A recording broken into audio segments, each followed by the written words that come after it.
అందరికీ నమస్కారం. నేను మీ doctor Guruprasad Elam Shetty, MBBS MD DM neurology, Guru neuro multi speciality hospital Tuni.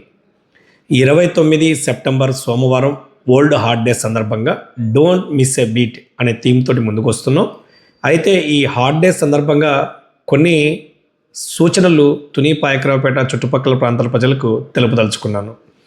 ఎవరైతే 40 సంవత్సరాలు పైబడి రిస్క్ ఫ్యాక్టర్స్ ఉన్నటువంటి వాళ్ళు, అంటే హైపర్ టెన్షన్, డయాబెటీస్ లేదా ఫ్యామిలీ హిస్టరీలో ఎటువంటి హార్ట్ ప్రాబ్లం ఉన్నా, స్మోకింగ్, ఆల్కహాల్ లేదా ఒబెసిటీ లేదా కొలెస్ట్రాల్ లెవెల్స్ ఎక్కువగా ఉన్నటువంటి వాళ్ళు, 40 సంవత్సరాలు పైబడినటువంటి వాళ్ళు చెస్ట్ పెయిన్, అది కుడైనా ఎడమైనా చెస్ట్ పెయిన్ కానీ, గుండెదడ కానీ, ఆయాసం కానీ వచ్చినప్పుడు వెంటనే మీరు దగ్గరలో ఉన్నటువంటి స్పెషలిస్ట్ని కలవాలి.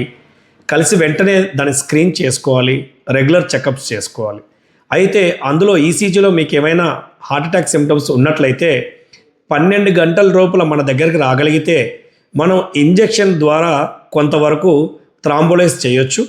తర్వాత మీరు కార్డియాలజిస్ట్ కలిసేదానికి, అంటే ఇక్కడ నుంచి వైజాగ్ వెళ్ళడానికి 3 గంటలు, కాకినాడ వెళ్ళడానికి 2 గంటల సమయం అవుతుంది. కాబట్టి ఈ లోపల ఇంజెక్షన్ ఇచ్చుకోవటం వల్ల కార్డియాలజిస్ట్ కలిసేలోపు ప్రాణాంతకం లేకుండా చేసుకోవచ్చు. కాబట్టి ఈ విషయాన్ని మీ దృష్టికి తీసుకొస్తా ఉన్నాను.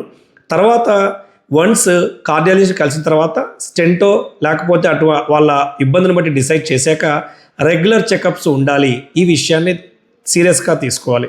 రెగ్యులర్ చెకప్స్ ఉండడం, regular permanent life long medications వాడటం, రిస్క్ ఫ్యాక్టర్స్ని అదుపులో ఉంచుకోవటం, సాల్టు, షుగరు, స్మోకింగు కంట్రోల్ చేసుకోవటం, స్ట్రెస్ మేనేజ్మెంట్ చేసుకోవటం, ఇవన్నీ కూడా హెల్తీ లైఫ్ స్టైల్, హెల్తీ హార్ట్ని డిసైడ్ చేస్తాయి.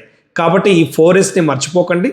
కాబట్టి మీరు ఈ రెగ్యులర్ మెడికేషన్ వాడుతూ హార్ట్ ఫెయిల్యూర్ సిమ్టమ్స్ ఏదైనా వస్తే, అంటే కాలవాపు, మొహం వాపు ఏదైనా ఉంటే దానికి కూడా రెగ్యులర్ ఫాలోఅప్ చేసుకోవడం వల్ల ఎక్కువ కాలం ప్రశాంతకరమైన, ఆరోగ్యకరమైన జీవితం గడపడానికి వీలుంటుందని తెలుపుకుంటూ అందరికీ నమస్కారాలు.